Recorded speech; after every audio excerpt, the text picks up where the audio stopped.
With the month of July approaching, I wanted to share some nice things I wanted to say about the beta tests of the First Descendant. To start off, I would say the First Descendant is beginner friendly in terms of introducing players to RPG, looter, shooter, player versus environment, and third-person video game mechanics. The idea of the game being PvE is good because in such games, it's more friendly because you are facing off against AI as opposed to actual players, and to have it be in third person is a nice change from the many games out there that tend to be in the first person perspective. So here's my final thoughts about the First Descendant's beta tests of 2022 and 2023.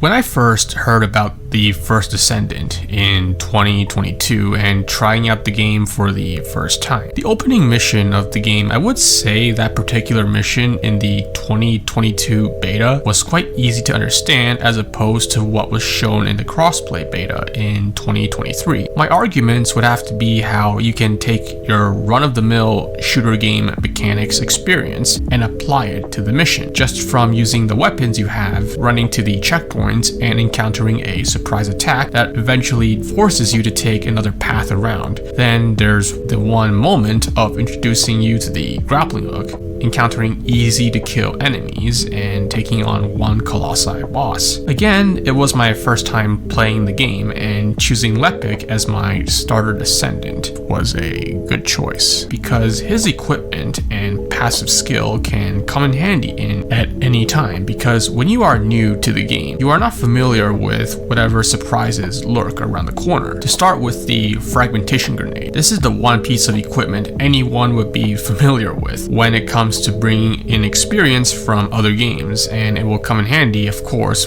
when getting out of situations when there's a lot of enemies. For overclock, this is the one skill I found useful against enemies with more health and just dealing with enemies you haven't encountered yet on a frequent basis. But is there anything else that may ring a bell for players coming from other games? Well then, take a good look at the traction grenade. The idea that such a grenade can pull enemies into its area of effect. It should be very familiar to other pieces of equipment such as the gravity star from Titanfall 2. And finally, Lepic's overkill gauntlet should be no surprise that it's the go-to when dealing with enemies with more health and serves as his ultimate skill, to say the least. To continue on the subject of beginner-friendly mechanics, the town of Kingston, the first place you go to other than Albion, the town of Kingston is very beginner-friendly. To keep things short, it can serve as a testing ground for any descendant because with easy-to-kill enemies, you have plenty of opportunity to familiarize yourself with whatever descendant you have unlocked. And content-wise for Kingston, there's not too many missions, and for someone such as myself, I memorized just about everything you can do at Kingston. As for the ending of the 2022 beta, to go to the Red Desert and defeat the boss at God's Haven, Azistria the Deceiver, this was the one mission I did enjoy despite encountering difficulties. Attempting the mission on my own was a terrible idea, and making silly mistakes such as going from one floating platform to another, and even messing up moments where I had to use the grappling hook and falling into the void. It was nice to ultimately get through the mission when I came back to God's Haven and found a group of players that I was able to tag along with. For the crossplay beta of 2023, this is where my familiarity of the game improved, and I will be honest, but given what I've experienced in the 2022 beta and going into the crossplay beta, I'm glad I gave more Descendants a try and actually asked for help this time around as opposed to attempting everything on my own. I was able to learn which characters were the go-to for certain situations. For example, Bunny serves as the go-to Descendant for typical run-of-the-mill missions found throughout the world, but also served as a good choice for some world bosses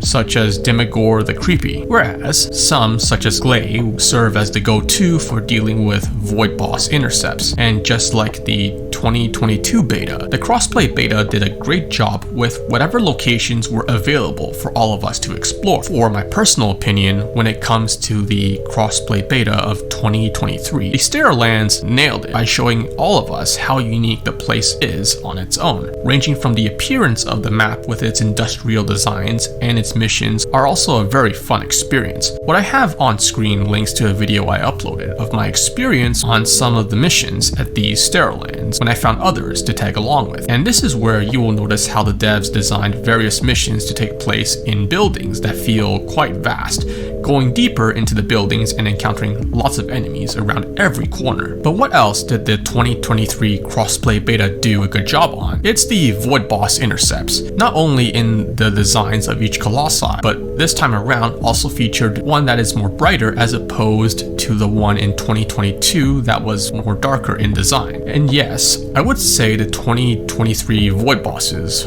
are more difficult, as I recall from my experience. Dead Bride is the one obstacle many such as myself had a hard time dealing with due to her vast area of effect attack that will engulf nearly the whole arena. And the most I was able to progress at that time was up to Hanged Man. This was my fault for the fact I did not realize which weapons were the most powerful with dealing against Void Bosses and what Descendants were the go-to for Void Bosses at that time. I eventually ran out of time, of course, not realizing what was the go-to until the last day of the week the crossplay beta was around. And if you were to ask me what's your favorite Void Boss to battle against, it's Pyromaniac. The similarity of both the 2022 and 2023 betas. While both only lasted for 1 week, from a personal experience, it was enough time to explore how the game starts in terms of story and the missions. There may not have been enough time to max out all characters, but both served as a great learning experience on getting the hang of the game's mechanics. Now here's one thing I noticed from the many trailers of the First Descendant. All have done a great job at introducing Descendants, enemies, and locations of the game. The official launch trailer has done a great job of introducing us to Void Bosses and types of camera shots and transitions. A very obvious example are the many wide shots of Albion. Then there's the action sequence that features Bunny transforming into her ultimate form. This type of transition effect where one is shown in an area of the scene,